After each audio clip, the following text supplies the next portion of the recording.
जय श्री राम। आज हम बात करते हैं नरक और स्वर्ग के बारे में। एक बुजुर्ग औरत मर गई, यमराज लेने आए।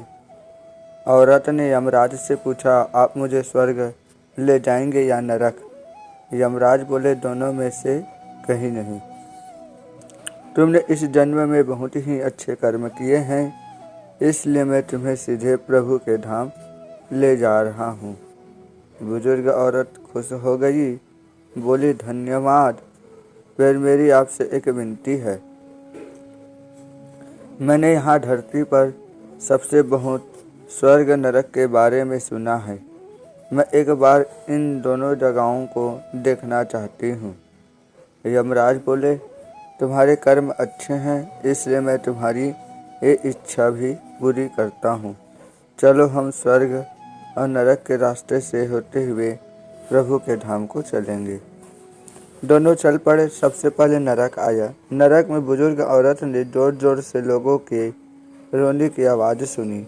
वह नरक में सभी लोग दुबले पतले और बीमार दिखाई दे रहे थे। औरत ने आदमी से पूछा, यहाँ आप सब लोगों की ऐसी हालत क्यों है? आदमी बोला, तो और कैसी हालत होगी? मरने के बाद जब से यहाँ आए हैं, हमने एक दिन भी खाना नहीं खाया। भूख से हमारी आत्माएं तड़प रही है। बुजुर्ग औरत की नज़र एक विशाल पतीले पर पड़ी, जो कि लोगों के करीब से 300 फीट ऊंचा होगा। उस पतीले के ऊपर एक विशाल चम्मच लटक रहा था। उस पतीले में से बहुत ही शानदार खुशबू आ रही थी। बुजुर्ग औरत ने उस आदमी से पूछा, इस पतीले में क्या है? आदमी मायूस होकर बोला, ये पतीला बहुत ही स्वादिष्ट खीर से हर पर समय भरा रहता है।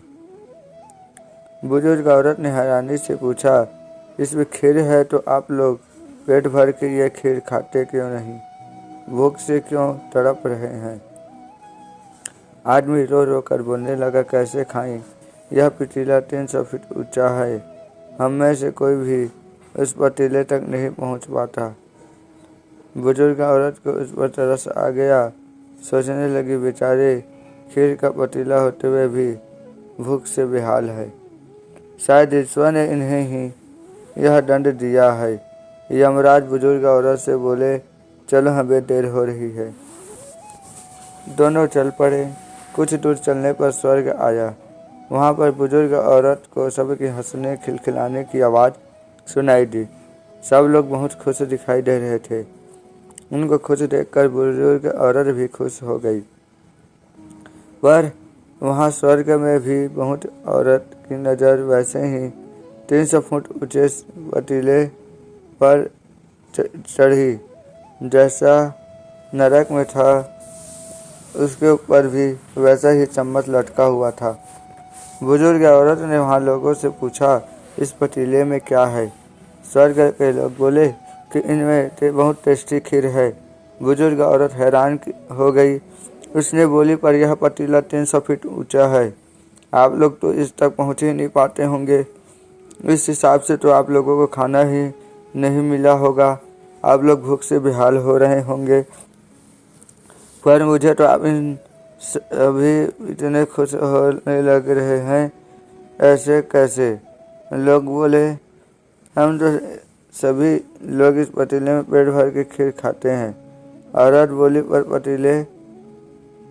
पतीला तो बहुत ऊंचा है। जब लोग बोले, तो क्या हो गया? पतीला ऊंचा है तो यहाँ पर कितने सारे पेड़ पौधे ईश्वर ने, नदी झरने हम मनुष्यों के उपयोग के लिए बनाई है। हमने इन पेड़ों की लकड़ी ली, उसको काटा, फिर लकड़ियों के टुकड़े को जोड़ करके विशाल सीढ़ी का निर्माण किया। उस लकड़ी की सीढ़ी के सहारे हम पतीले तक पहुँचते हैं और सब मिलकर खीर का आनंद लेते हैं। बुजुर्ग औरत यमराज की तरफ देखने लगी। यमराज मुस्कुराए बोले, ईश्वर ने स्वर्ग और नरक मनुष्यों के हाथों में ही दे रखा है। चाहे तो अपने लिए स्वर्ग बना ले, चाहे तो अपने लिए नरक। ईश्वर ने सबको एक समान हालतों में डाला है। इसके लिए सभी बच्चे एक समान हैं, वे किसी से भेदभाव नहीं करता। वहाँ नरक में भी पेड़ पौधे थे, लोग खुश ही आलसी है, उन्हें खीर हाथ में चोट चाहिए तो कोई कर्म नहीं करना चाहता, मेहनत नहीं करना चाहता, इसलिए भूख से बेहाल है, क्योंकि यही ईश्वर की बनाई गई नियम दुनिया का नियम है। जो कर्म करेगा, मेहनत करेगा, उसी को मीठा फल खाने को मिलेगा। स्वर्ग और नरक आपके हाथ में है। मेहनत करे, अच्छे कर्म करे और अपने जीवन को स्वर्ग बनाए। इसी के साथ यह स्वर्ग और नरक की कथा समाप्त होती है। जय श्री राम।